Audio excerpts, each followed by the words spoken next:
કેમ્પસમાં ઉપસ્થિત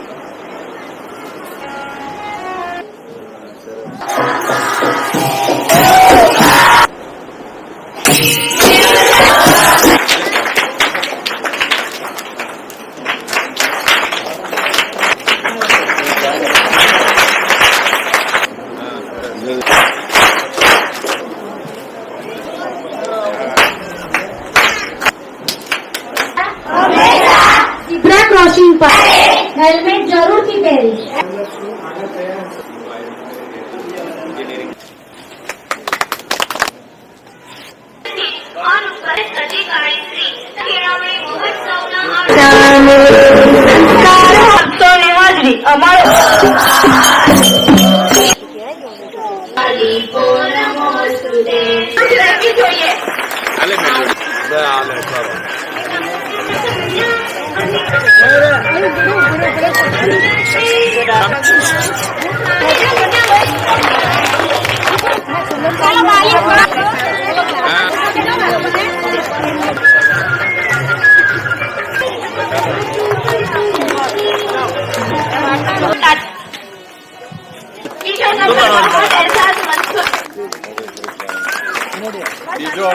એવું કહેવાય કે સ્કૂલ એક સર્જનની જગ્યા છે અને એ સર્જન કરનાર જો છે એ અધ્યાપક અને શિક્ષક હોય છે.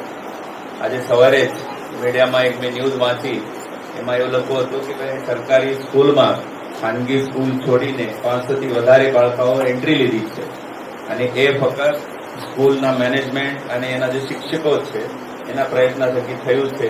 એટલે હું આવા અધ્યાપકશ્રીઓ અને શિક્ષકશ્રીઓને બહુ નમ્રતાથી શુભેચ્છા આપવા માંગુ છું. એટલે જ આપના વડાપ્રધાન શ્રી માનનીય મોદી સાહેબે જયારે આ પ્રોગ્રામની શરૂઆત કરી ત્યારથી લઈને આજ સુધી આપણે જોતા હશે કે ગુજરાત રાજ્યમાં શિક્ષણ અને એની ક્વોલિટી, એની ઉત્તર પ્રગતિ સતત થઈ રહી છે. અને એક બહુ સરસ અને મોટો એક્ઝામ્પલ એ કહી શકાય કે કમાન્ડ એન્ડ કંટ્રોલ સેન્ટર. આપણામાંથી ઘણા બધાને ખબર હશે કે ગાંધીનગર ખાતે એક high tech command and control centre ઉભા કરવામાં આવ્યું છે અને મારા માહિતી મુજબ કઈ પણ રાજ્યમાં આ પ્રકારની વ્યવસ્થા નથી કે જે કમાન્ડ એન્ડ કંટ્રોલથી રાજ્યમાં ભણતા દરેક બાળકનું ટ્રેકિંગ થાય છે. એટલે સરકારની આ બાબતની જે સિરિયસનેસ છે, આ બાબતની તૈયારી છે અને જે આપણું સપનું છે વિકસિત ભારત 2047 માટે, એની શરૂઆત સાચા અર્થમાં કહીએ તો સ્કૂલોથી થાય છે. એના માટે સરકાર સતત પ્રયત્નરત છે.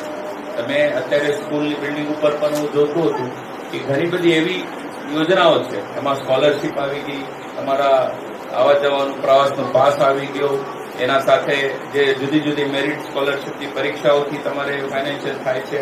અને અહીંયા આવીને તમને સારું લાગ્યું કે આટલી બધી વ્યવસ્થાઓ ગામના આગેવાનો કરે છે.